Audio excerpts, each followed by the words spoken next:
tiba-tiba diambil waktu itu, ditangkap. Ya tiba-tiba juga ditangkap, enggak ada. Patut diingat dan dicermati dengan baik. Yang harus diperiksa, yang harus dimintai keterangan dan dimintai pertanggungjawabannya tidak hanya di institusi polisi, tidak hanya di tingkat penyidikan dan lain sebagainya.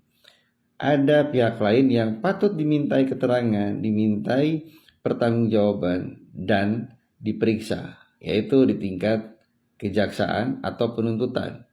Termasuk hakim yang memutuskan pun sama, harus dimintai keterangan, dimintai pertanggungjawaban dan diperiksa.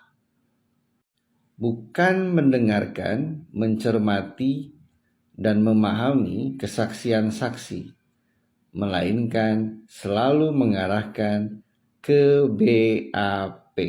Sedangkan BAP sendiri tidak bisa dipertanggungjawabkan. Mengapa tidak bisa dipertanggungjawabkan? Karena saat pemberkasan BAP saja ada intimidasi, ada ancaman, ada pressure, bahkan ada pemaksaan. Sedangkan skenario BAP saja sudah dibuat skrip sesuai dengan pesanan pihak-pihak tertentu yang notabene berasal dari Bapak Direktur yang sebelumnya manajer. Bila proses awalnya saja sudah bermasalah, otomatis hasil akhirnya pun akan bermasalah. Imbasnya seperti apa yang terjadi saat ini, semrawut. Maka wajib sesegera mungkin memeriksa ketiga institusi tersebut yang menangani kasus Vina dan Eki. Wajib, agar kejadian serupa tidak lagi berulang. Bila BAP dibuat sesuai dengan kenyataan sebuah peristiwa, lalu menjadi acuan, itu tidak masalah. Namun di saat BAP dibuat dikarenakan penekanan, ancaman, pressure, intimidasi, bahkan karena ada skenario tertentu, maka akan sangat janggal bila kesaksian saksi di saat proses persidangan seolah kesaksiannya diabaikan lalu harus diarahkan kembali kepada BAP. Itu sangat lucu sekali. Seolah-olah kesaksian saksi tidak memiliki kebebasan untuk menyampaikan apa yang dia alami, apa yang dia lihat, apa yang dia dengar. Ingat, BAP bukan sebuah patokan untuk menyampaikan kesaksian. Ingat itu baik-baik. Lagi-lagi aku ingatkan, sesegera mungkin harus memeriksa, meminta keterangan, dan meminta pertanggungjawaban dari ketiga institusi yang menangani peristiwa tersebut.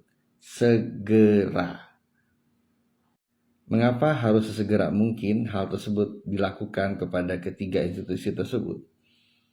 Karena kita semua bisa melihat dengan jelas, bahkan dengan sangat vulgar, bahwa patut diduga ketiga institusi yang menangani perkara tersebut seolah-olah mengabaikan secara menyeluruh apapun bentuk yang di luar BAP.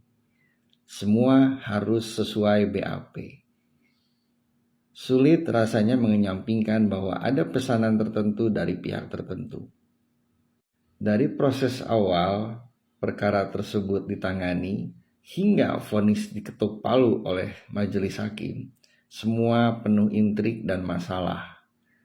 Tanpa satu pun mampu diuraikan dari proses awal perkara tersebut ditangani hingga vonis itu diketuk palu oleh majelis hakim, penuh dengan masalah, penuh dengan intrik, penuh dengan intimidatif, dan tidak ada rasa keadilan untuk semua pihak. Meskipun hukum tidak dibuat untuk menyenangkan semua pihak, namun keadilan seharusnya untuk semua pihak. Dan perkara ini jauh dari keadilan. Ada sebuah pameo yang selalu disampaikan, lebih baik membebaskan 1000 orang yang bersalah daripada harus menghukum satu orang yang tidak bersalah. Ingat itu baik-baik.